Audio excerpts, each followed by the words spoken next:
London Bridge is iconic for many reasons. It's an ancient bridge that's been around in London for centuries.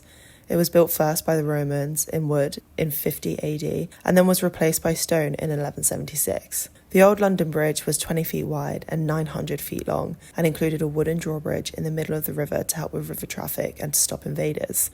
Between 1305 and 1660, the story of London Bridge took a grisly turn, where a practice of displaying the severed head of traitors came into play for over 300 years. These heads were impaled on spikes and dipped in tar to ensure that they would survive the weather, serving as a warning to those who want to defy the crown. Hi, hello, and welcome to this episode of Geography Girl. Today we are looking at some of the most famous victims who had their heads impaled on spikes and stuck on London Bridge as part of the spooky season. I hope you enjoy this episode today. Please give us a like and a subscribe if you would like to. I bring out new videos every Tuesday. So let's jump into the episode. At one stage, there was more than 30 heads on the gateway, and we're going to look at the top 5 famous victims. The first is William Wallace, who wins the prize for being the first ever head placed on the bridge, launching a gruesome tradition that lasted over 350 years.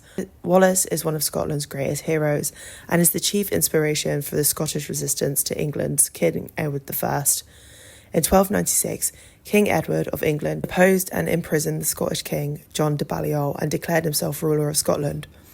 Wallace brought together a band of 30 men, killing the English sheriff of nearby Lanark and then marching on Scone. He continued on to Dundee and faced the Earl of Surrey outside of Stirling. Surrey barely escaped to York, leaving Scotland free from occupation, and Wallace sent on to ravage Northumberland and Cumberland.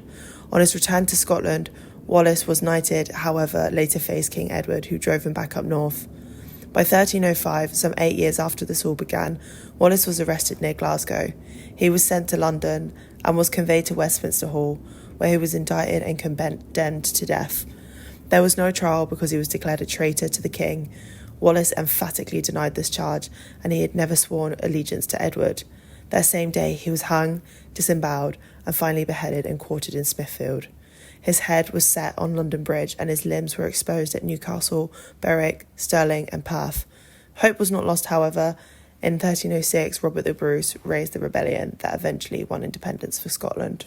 Thomas More. If you stand on London Bridge and look towards the Tower of London, you will see a small hill on which Thomas More was beheaded. Sir Thomas More was a lawyer, social philosopher, author, and was at the forefront of England's humanist movement. He even coined the term utopia. He was the Chancellor to Henry VIII. As you might remember, Henry cut ties with Catholicism to allow him to divorce his first wife and declare himself the head of the Church of England. More publicly opposed Henry VIII. He was defiant in the face of Henry and his ministers and refused to take the oath of succession because the preamble of the Act of Succession rejected papal authority over English affairs. More enjoyed an uneasy truce with Henry and Anne, but eventually this evaporated as Henry's opposition to what he saw as papal intrusion into his affairs became more stringent. Not supporting his choice in marriage was one thing, but denying him the head of state was the final straw. He was arrested in 1534 and held at the Tower of London. Here, Cromwell and others tried to secure his support for the language used in the Acts of Supremacy and Succession. More remained silent, neither disowning the legislation nor supporting it. His silence, however, was unacceptable to a king who disliked any demonstration of opposition. Up to 4 attempts were made to make him swear the oath of succession, but More was adamant that he would not. Politics continued to confound More's position. In November 1534, Parliament reconvened and passed the Act of Supremacy that declared Henry and his lawful heirs as the head of the Church of England. Parliament also passed an additional Treason Act, and this was what was used to condemn More. Suffering in the Tower for over a year, he was charged with treason in 1535. He was beheaded in July and buried at the Tower of London, and his head was taken from the scaffold, parboiled, and stuck on a pole on a bridge. In a heartbreaking letter from More to his daughter Margaret, he says, "Although I know well, Margaret, that because of my past wickedness I deserve to be abandoned by God, but I cannot but trust in his merciful goodness. And finally, Margaret, I know this well, that without my fault he will not let me be lost. I shall, therefore, with good hope, commit myself wholly to him, and if he permits me to perish for my faults, then I shall serve as praise for his justice. And therefore, my good own daughter, I do not let your mind be troubled over anything that shall happen to me in this world. Nothing can come but what God wills, and I am very sure that is whatever will be. However bad it may seem, it shall indeed be the best. A month after his beheading, his grieving daughter rode up the Thames from their empty home in Chelsea to beg for her father's head to be returned. She managed to bribe a bridgekeeper to knock it down, and she smuggled it home, preserving his head in spices. She was soon betrayed by spies and imprisoned. Upon her death, her father's head was buried with her. Later, in 1824, her vault was opened and More's head put out in public view in St Dunstan's Church in Canterbury for many years. Thomas Cromwell was once a powerful minister to Henry VIII. Cromwell fell from grace and was executed for treason.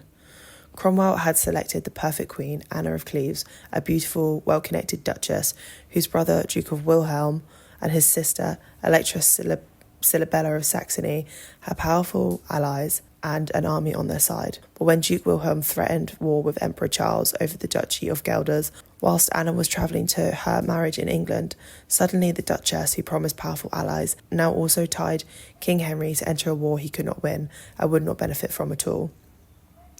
Cromwell's paperwork on the marriage was as strong and watertight as all of his works, and it could not be undone.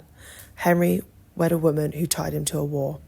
Henry believed in Cromwell still, even making him an earl in April 1540. But when humiliation reared its head, Henry snapped and arrested his most faithful servant.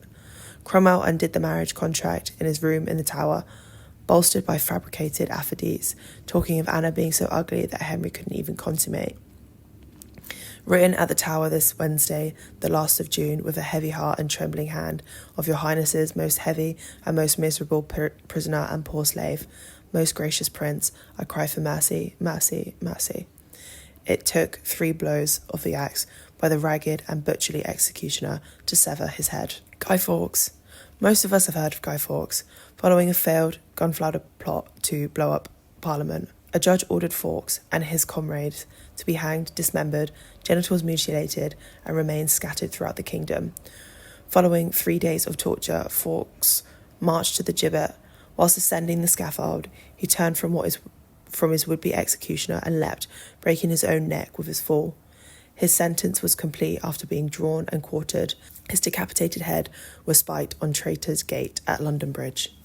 And finally, Jack Cade, who was responsible for igniting a popular revolt in 1450 against the government in England. Enraged by corruption, maladministration and abuses of power by the king's advisors and officials, as well as recent military losses in France due to the 100 Years' War, Jack led an army into London to remove these traitors who were driving the country into the ground. It soon spiralled out of control as Cade's contingent began to loot, ending with a bloody battle on London Bridge. In an attempt to defuse the situation, rebels were issued pardons by the king and sent back home. Cade had fled, but was later captured. He died of his wounds before being put on trial, but his head was dipped in tar and displayed on a spike for all to see. It was the second largest uprising that took place in the 15th century and reflected the social, political and economic issues of the time. It was seen as the precursor to the Wars of the Roses, which saw the decline of the Lancaster dynasty and the rise of the House of York, and was later dramatised by Shakespeare in his play Henry VI, Part 1. This gruesome practice ended in 1660, following the restoration of King Charles II, but its legacy of medieval barbaric behaviour lives on. That's it for today's episode. I really hope you enjoyed this installation of Spooky Season. If you're not subscribed already, what are you doing? Hit that subscribe button so that you don't miss a thing, and I will see you next time.